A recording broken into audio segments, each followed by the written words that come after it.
आपदा में अवसर खोजने वाले अवसरवादी संघियों और भाजपाइयों, तुम लोग इतने बड़े अवसरवादी हो कि तुम्हारे आगे अवसरवाद में और कोई है ही नहीं।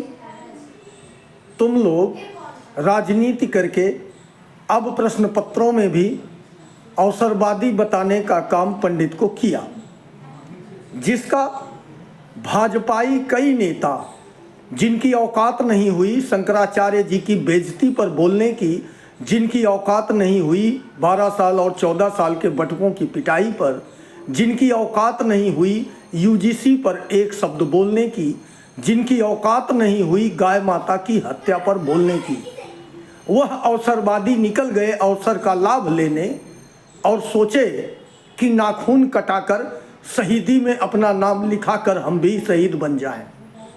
और ये लोग तुरंत मैदान में कूद पड़े।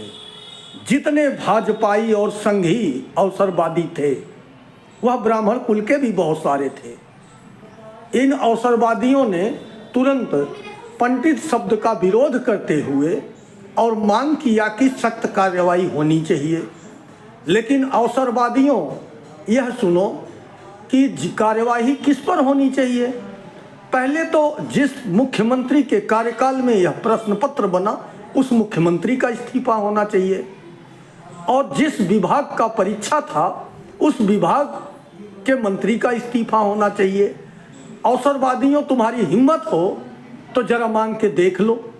जैसे तुम लोगों ने एक मीटिंग करा था, उस मीटिंग में तुम्हें एक डांट लगी तो जैसे चूहा बिल में घुस जाता है उसी तरह तुम लोग बिल में घुस गए। निकलने की औकात आज तक नहीं हुई। यूजीसी आया जिसमें सवर्ण के बच्चों के साथ क्या होगा वह सवर्ण समझ गए और सवर्ण इसका विरोध करने लगे, तो तुम लोग बिल में घुस गए। तुम लोगों की अवसरवादियों औकात नहीं हुई कि तुम लोग बाहर निकल लो। लेकिन ध्यान रखना अवसरवादियों, अब जनता तुम्हारे अवसरवाद को समझ चुकी है। तुम इतने गिरे हुए लोग हो कि अवसर हर जगह तलाशते हो। तुम लोगों को आपदा में भी अवसर तलाशने की आदत है, क्योंकि तुम्हारे मुखिया ने कहा कि हम आपदा में भी अवसर तलाश लेते हैं। लेकिन उस तुम्हारे मुखिया को, जो इतना बड़ा बेशर्म आदमी है कि आपदा जब आई हो, लोग कराह रहे हों, रोज प्रताड़ित हो रहे हों, लोग मर रहे हों, लोग परेशान हों, उस समय भी अवसर खोजने की लगी है, तो ऐसे निर्लज्ज और ऐसे बेशर्म लोगों को भारतीय संस्कृति से कुछ लेना देना तो होता नहीं है। वो अलग बात है कि हम लोगों को समझने में थोड़ा वक्त लग गया कि तुम लोग भारतीय संस्कृति के दुश्मन हो, तुम लोग भारतीय संस्कृति को चाहते ही नहीं हो। तुम तो अपने आप को इजराइल को फादरलैंड बताकर यह साबित कर दिए हो कि इजराइल तुम्हारा पिताजी है।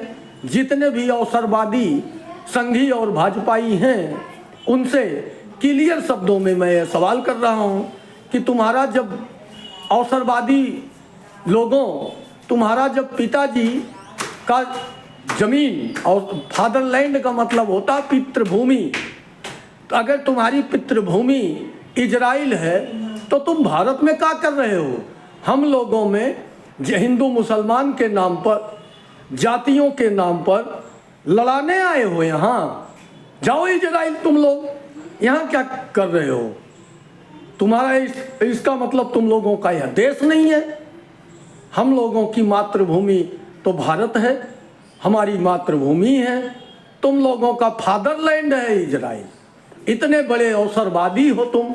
तुम्हारा अवसर होगा तो तुम हिंदू और मुसलमान में लड़ाओगे, तुम्हारा अवसर होगा तो गाय के नाम पर जनता को मारोगे, तुम्हारा अवसर होगा तो अपने ही देश की जनता को तुम घुसपैठिया बताओगे, तुम्हारे जब स्वार्थ होंगे, तुम्हारा अवसर होगा तो तुम गंगा के नाम पर वोट मांगोगे। और गंगा में नाले आज तक गिर रहे हैं। गंगा के नाम पर कितने रुपए तुम लोगों ने स्वाहा कर दिए गरीबों, मजदूरों, किसानों की कमाई का। यह अवसरवाद है, यह अवसरवाद है। इस अवसरवाद का तुम जवाब दो जो अवसरवाद तुम लोग कर रहे हो। हम लोगों को अवसरवादी और तरह तरह के आरोप लगाने का प्रयास मत करो। और उत्तर प्रदेश में जो ब्राह्मण विद्रोही सरकार चल रही है, ब्राह्मणों की दुश्मन सरकार चल रही है, इस पर सभी को विचार समझ में आ गया। और जितने ब्राह्मण हैं यह समझ चुके हैं कि ब्राह्मण विरोधी सरकार है, सवर्ण विरोधी सरकार है, मुस्लिम विरोधी सरकार है, पिछड़ा विरोधी सरकार है, एससी विरोधी सरकार है। यह केवल भाजपा के लोगों के हित के लिए काम कर रही और किसी के लिए काम नहीं करती। क्योंकि समय पर एससी लोगों भी प्रताड़ित हुए, पिछड़े भी प्रताड़ित हुए, मुस्लिम भी प्रताड़ित हुए और ब्राह्मणों को भी पीटा गया, किसी को छोड़ा नहीं गया। इतने बड़े अवसरवादी भाजपाई और संघी हैं। ये यूजीसी पर इनसे सवाल पूछ लो, इनकी दादी अम्मा खत्म हो जाएंगी तुरंत। नमस्कार दोस्तों, जय हिंद, जय भारत।